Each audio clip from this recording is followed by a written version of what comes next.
નમસ્કાર ખેડૂત મિત્રો, આજના આ વિડીયોમાં આપણે તલના બજાર ભાવ કેવું રહેશે, લસણના ભાવમાં વધારો થશે કે ઘટાડો, મગફળીનું શું કરવું, કપાસનું બજાર કેવું રહેશે, જીરાનું બજારની શું અપડેટ છે, તો આ બધા જ તમામ પ્રકારના આપણે બજાર છે એ કેવા રહેશે તેની સંપૂર્ણ માહિતી અને વિગતે ચર્ચા કરીશું। તો સૌથી પહેલાં આપણે તલના બજાર ભાવ કેવા રહેશે તેના વિશે જાણીશું। તો કે સફેદ તલના બજાર ભાવમાં સ્ટેબલ હતા, પરંતુ કાળા તલના બજાર ભાવ મજબૂત રહ્યા હતા અને મને 50 થી 60 રૂપિયાનો વધારો જોવા મળ્યો હતો।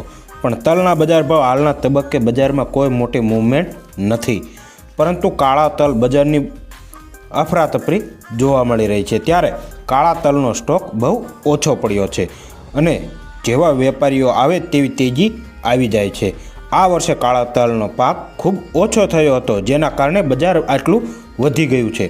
હવે ઉનાળુ સિઝન કાળા તલની બજારોમાં ટાઈટ રહેશે અને નવો પાક બમ્ફર થાય તેવી ધારણા હોવાથી એપ્રિલ મે મહિનામાં ફરી મંદીનો માહોલ આવી શકે છે। ત્યાં સુધી બજારો મજબૂત રહે તેવી પૂરેપૂરી સંભાવના છે। તો કાળા તલમાં જે ભાવ છે એ 50 થી 60 રૂપિયાનો વધારો આવી શકે છે। બાકી જે ધોળા તલ છે તેમાં કોઈ પણ પ્રકારનો વધારો નથી, તે સ્ટેબલ રહેશે।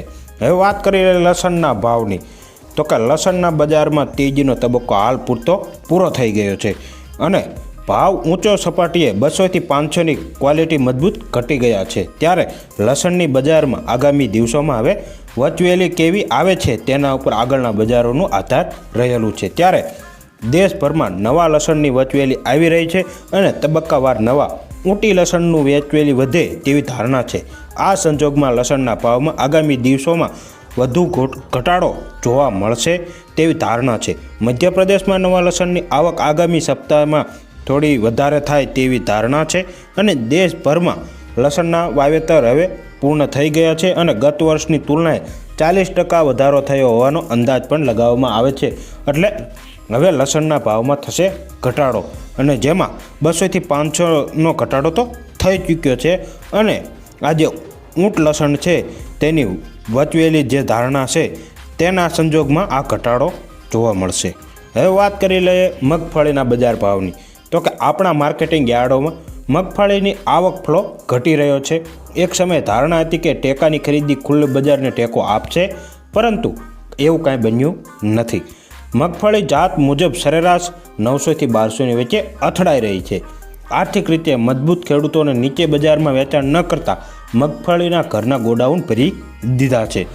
ત્યારે હાલ સિંગતેલ, ખોળ અને સિંગદાણામાં કોઈ પણ દમદાર માંગ ન હોવાનું ટ્રેન્ડ સાથે સંકળાઈ સૌ કોઈ એક જ વાત કરે છે કે મગફળીની આવક સામે ગ્રાહકીનો અભાવને કારણે મગફળી બજારમાં સામાન્ય વધઘટ કરાય તો આજ સુધીમાં કુલ 4.75 લાખ ટનથી 5 લાખ ટન સુધીની ખરીદી થઈ છે અને મગફળી ખરીદી અડધો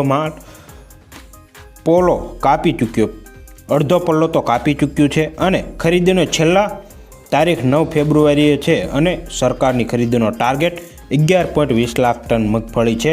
તો જેને પણ મગફળી વેચવી હોય તે 9 ફેબ્રુઆરી સુધીમાં વેચી શકે છે અને આમાં સરેરાશ ભાવ 900 થી 1200 રહેશે। આમાં કોઈ વધઘટ બહુ થાય તેવી શક્યતા રહેલી નથી। વાત કરી લઈએ હવે કપાસના ભાવની, તો કપાસના માર્કેટમાં છેલ્લા 3 વર્ષથી ખેડૂતો પીટાઈ રહ્યા છે। અમેરિકા, ચીન અને બ્રાઝિલની તુલનાએ કપાસના હેક્ટર દીઠ ઉત્પાદનમાં ભારત ક્યાંય પાછળ છે। હજુ એક દિવસ મુજબ અત્યાર સુધીમાં 123 લાખ ગાંસડીઓ બજારમાં આવી ગઈ છે। સરકારે કે સંસ્થાના અડધા આંકડા મુજબ કહીએ તો સિઝનમાં પ્રથમવાર 3 મહિનામાં 40% કપાસ બજારમાં આવી ગયો હતો। અને હવે મહત્ત્વની વાત કરીએ કે વૈશ્વિક બજારોમાં આપણા રૂનો ભાવ ખંડીએ તો ₹9,000 અને 10,000 રૂપિયા ઊંચો છે। તેથી નિકાસ ઘટાડવા સામે આયાત વધારવાનો સિનેરિયો જોવા મળશે। વર્ષ દરમિયાન 30 લાખ ગાંસડીઓનું રૂ આયાત થવાની અંદાજ છે અને દેશમાં આ વર્ષે 299 અથવા 302 લાખ ગાંસડી કપાસ થશે અને કપાસ હાલ ટેકાના ભાવથી નીચે સરક્યો છે। તેથી હવે વધુ ભાવ ઘટવાનું જોખમ નથી, તો એની સામે તેજીની શક્યતા કોઈ પણ પ્રકારની દેખાતી નથી। એટલે 30 થી 40 રૂપિયા વધી શકે છે, પણ 100 થી 200નો મોટો ઉછાળો આવે તેવું કાંઈ દેખાતું છે નહીં। એટલે કપાસ જેને વેચવો હોય તે વેચી શકે છે અને 30થી 40 રૂપિયાનો વધારો જોવા મળશે.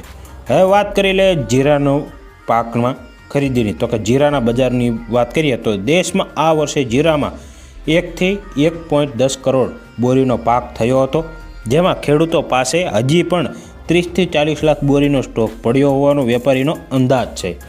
આ જોતાં જીરાના બજાર આગળ ઉપર રમજાનની નિકાસ માંગ આવે તો બજારમાં થોડો સુધારો આવશે, પરંતુ બહુ મોટી તેજી થાય તેવા સંજોગ છે નહીં. જીરુના વેપારીઓ કહે છે કે નવી સિઝનમાં 25 લાખ બોરીઓ ઉપર જ કેરી ઓવર સ્ટોક થાય તેવો અંદાજ છે અને નવી સિઝનમાં આટલો પાક ઓછો આવે તો પણ માંગ સપ્લાય બહુ કોઈ મોટો ફરક પડશે નહીં, જેના કારણે જીરાનું બજાર હાલ નવી સિઝન સુધી કે કોઈ નવા મોટા કારણ ના આવે ત્યાં સુધી તેજી થાય તેવા કોઈ સંજોગ દેખાતા નથી.